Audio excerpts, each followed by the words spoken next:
Assalamu alaikum. My name is Nakibullah, and today I just watched a TED talk that was by Francesco Marconi, and it is about the hidden side of innovation.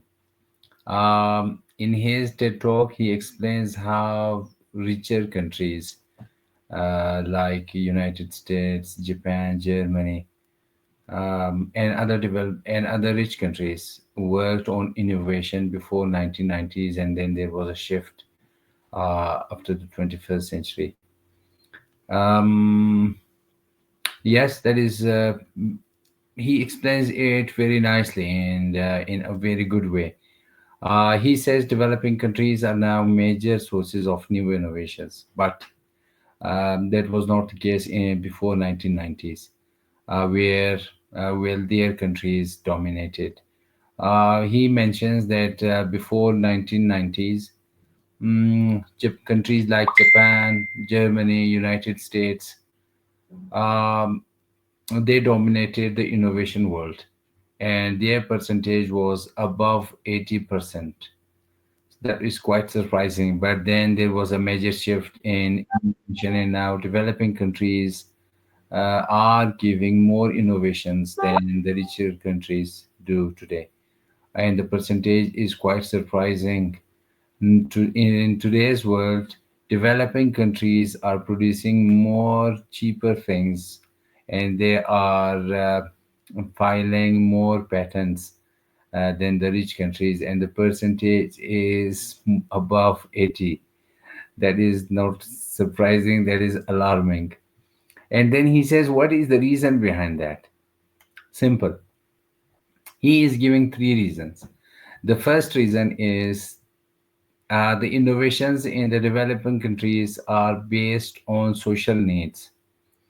For example, one thing is he is giving one example of the portable ultrasound that is produced in China, and that is number one portable. Number two, it costs only $22. Now you see how cheaper is that, and it is portable.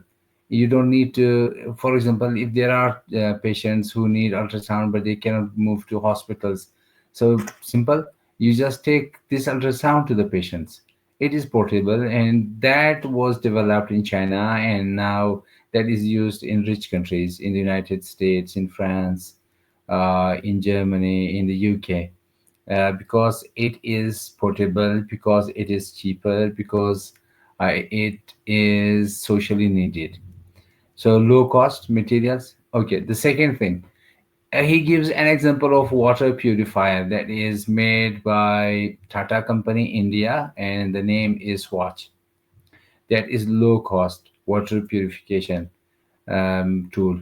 So that is also very cheaper. That was developed in India, but that is not now existing in India only.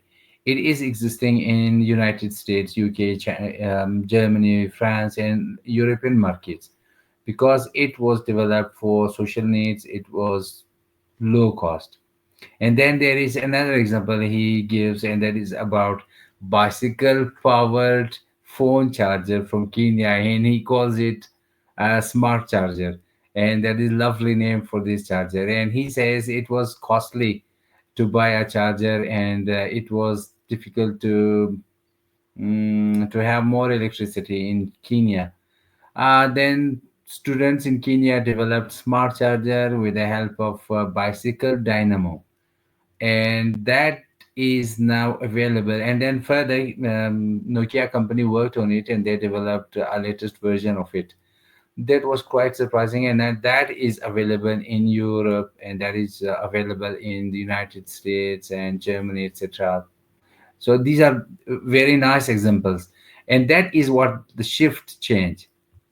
Okay, then he says how it works it, and he mentions three key points. He says that the innovations must be simple, it should solve basic problems, and it requires skilled people. So if you want to solve local issues, social issues, and then your innovation is based on that, and then you also take care of low cost, you use low cost materials, and that will help people, and more people will buy it.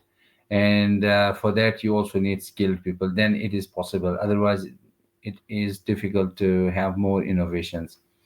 And then one thing I really liked is he said that companies don't need to work on the saying that greed is good. More people are earning money, and they believe that greed is good. You earn more money for your personal use, you become richer day by day. No, he says that is not very good thing. He doesn't like it, and he doesn't support the idea greed is good. He says greed for good should be our new thinking, should be the new ideas for developing more and more scientific tools, more and more tools that can help our society and that can help poor people in a better way. And that was what the examples he mentioned in his earlier talk. So I really like this TED talk. It was wonderful. I will mention the link for this TED talk in my description. You just watch it, go for it, and you can learn so many points. If you're a businessman, that is a must watch video for you. Thank you very much.